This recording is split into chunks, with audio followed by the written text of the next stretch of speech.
news. It's time now for the World Brief and, of course, a review of today's headlines with me.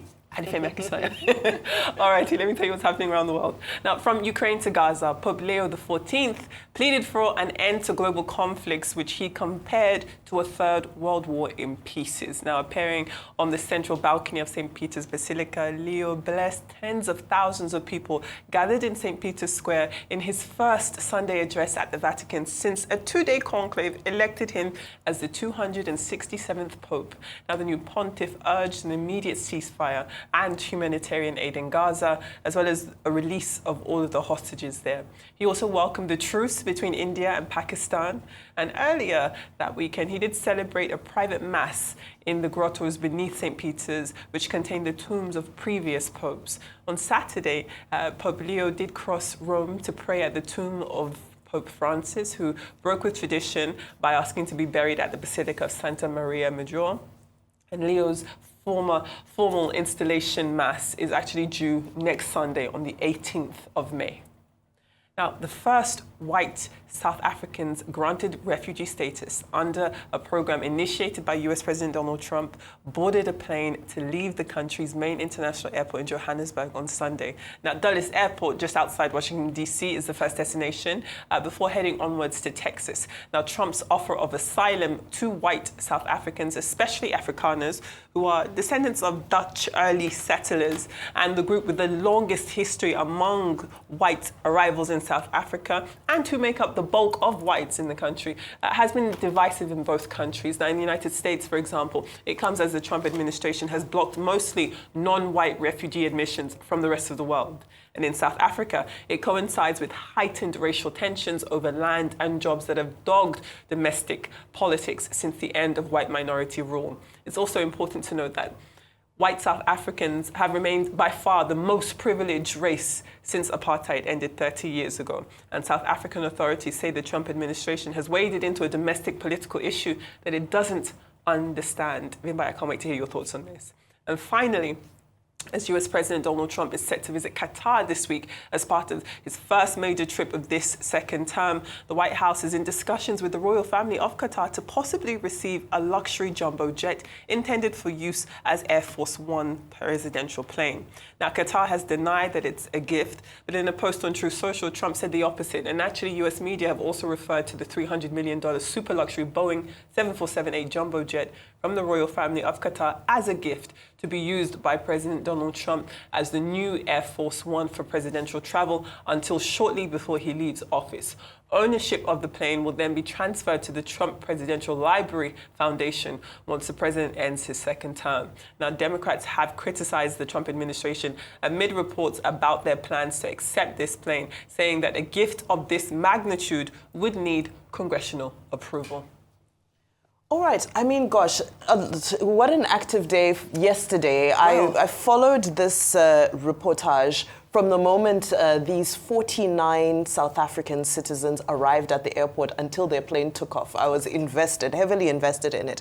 What are some of the issues? Well, some of the issues are, what does this say about human rights and international laws surrounding refugees? Because the South African government maintains that the grounds with which these people are being granted asylum or are seeking refugee status are false and untrue. So what does this mean? Doesn't this undermine the case of genuine refugees who are fleeing wars, whose homes have been destroyed, whose lives are at risk? And so then you now look at what's currently happening in South Africa. With regards to this particular demographic, 63% of executive jobs in South Africa are still held by whites. The land itself is still held by over 80% of white people. The Johannesburg Stock Exchange, 90% white-owned. So you now ask yourself, what's the discrimination? At the core of this is the Expropriation Act, which is all around the issues of land and land allocation or land relocation. Now, it's a similar playbook to what we saw playing out in Zimbabwe, when we saw that once it's time to reallocate land to indigenous people, there's always a lot of kickback and a lot of pushback. Unfortunate to see this development. There's the international law clause, I believe, called non-refoulement, which it means that once you go and seek asylum or refugee status in a country, you can't come back. And I think that's where we're really going to test this particular issue, is because a lot of these people, they're arguing that, based on some of the reports I watched yesterday, they're arguing that they're going to want to come back and take a holiday in Cape Town. They're going to want to come back and go for a safari in Mpumalanga. What's going to happen at that point? Because the argument is that they're genuinely not under any threat. Now, is there crime in South Africa? Absolutely. The crime statistics are shocking. The government is saying that, yes, they may be vulnerable to crime, but is it racially motivated crime? Is it an existential threat to them? The government maintains that that is not the case. So it will be interesting to see how this continues to play out. There were over 70,000 people who applied for this special refugee status, but so far only 49 have gone. So it's also quite shocking to see that it's such a low number. But again, we're asking, because they're saying that they're being threatened on their farms and so forth, we're asking, so what is the fate of their farms and the land that they are leaving behind? Now, lastly, on Pope Leo, just one sentence, which is that the prayer for world peace echoes deeply with all of us at the moment. So yes, I really do hope that we can continue to rally around him and join into the prayer for world peace. Okay, South Africa, 3 decades after apartheid. The reality is that the white South Africans, who constitute 7% of the 63 million population of South Africa, still enjoy most of the opportunities. Unemployment among blacks is 49%. Unemployment among the white South Africans, with the Afrikaners being about 60% of that population, of that 7%, it's about just 6-point-something%. So the black people are still not well favored, having suffered years of apartheid rule. Now, what the post-apartheid government has tried to do is to introduce what they call affirmative action policies, to help the blacks get into the midst of things in their own country, where black population, after that 63 million, is 81%. So it's predominantly a black country. Because of apartheid, they are outsiders in their own country. But despite this, you now have, a few white Africans, because of the Expropriation Act, saying, oh, there is racial discrimination against them. And that is why the South African Foreign Ministry has come forward to say that, look, this is what Trump is doing is politically motivated, and that it is not true that white South Africans are being discriminated against. Now, you recall that before now, even the South African ambassador to the United States was expelled, and he came back home. I think you had the story once or twice that we talked about it. It's not just Donald Trump that is condemning South Africa. You have Elon Musk. Correct, yes. Who is himself a white South African who now has a very privileged position in the United States. You have Marco Rubio, and this is the latest development. The irony here is that in January, the same Donald Trump, canceled the refugee settlement policy that he inherited, leaving people who were fleeing from war, either from Democratic Republic of Congo or Afghanistan, and whose asylum applications had been approved in a very difficult place. Then in February, he came up with this policy to allow South Africans to come. Now, they're supposed to arrive at the Dulles International Airport, Washington, D.C., this morning, American time, and to be received by U.S. government officials, and for them to go to about 12 states in the United States, including California, New York, and the state of Virginia. But I think, this has to do with the relationship between both countries, and I hope that is something that can be resolved, because it speaks to the hypocrisy of the Donald Trump administration. Agreed. Some people say he doesn't even understand what's going on. Right. About the gift between U.S. and Qatar, it's called gift diplomacy. Gift diplomacy is part of international relations.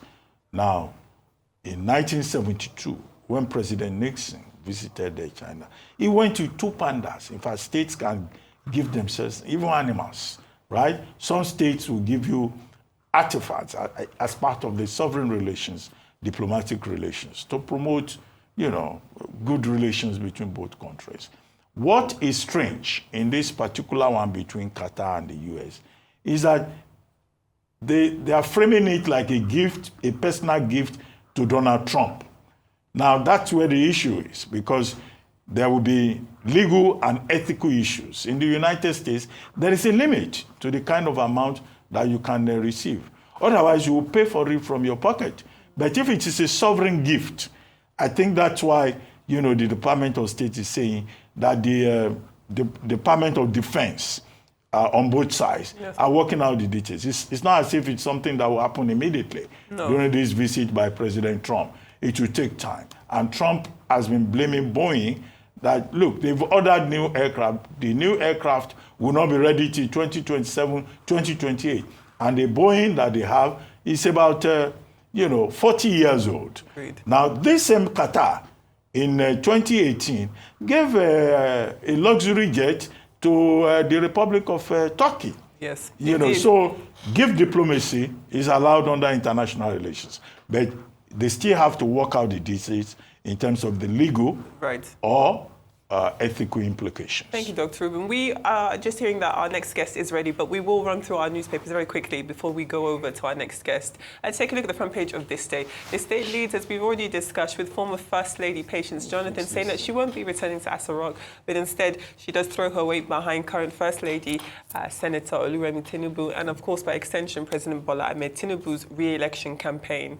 Now, if we look at the Tribune, essentially, yes, that's her expression, her loyalty. The Tribune has Wike. Actually, no, let's go to the New Telegraph. Let's do this in memory order. Thank you. So if we look at the New Telegraph, what we do have is the legal battle brewing over insecurity. Now, a constitutional debate has erupted following the House of Representatives' invitation to Governors Dauda Lawal of Zamfara and Hyacinth Ali of Benue State, as well as members of the respective state houses of assembly over this issue of rising insecurity in their states. Now, the federal lawmakers, in a bid to investigate the escalating violence and criminal activities in both states, had extended invitations to the governors and the state legislators, which had been snubbed essentially by both parties in question. Now, both the governors and their assemblies had been asked to appear before the House Committee on Public Petitions last Thursday, but as yet have refused to show up, prompting the committee to reschedule the hearing. Now, back to the Tribune. It is leading with politics, of course, in a dramatic twist to ongoing developments within the PDP. The Minister of the Federal Capital Territory and former River State Governor Nyesom Wike made a surprise appearance at a high-stakes PDP Governors Forum meeting in Abuja on Sunday. And that appearance marked his first in months amid heightened tensions and defections rocking the opposition party. Now, the meeting was chaired by Bauchi State Governor Bala Mohammed and brought together 6 serving PDP governors and dozens of former state chief executives under the party's platform. Now, if we look at the Punch, the state of emergency in River State is still festering tensions as the federal government taps its former Attorney General of the Federation, 11 senior advocates of Nigeria as the Supreme Court battle looms.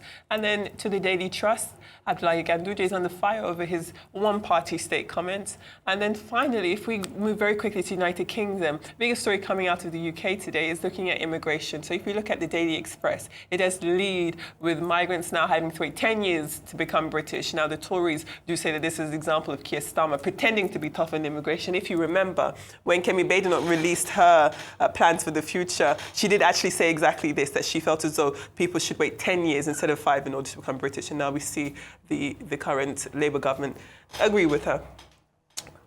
Thank you.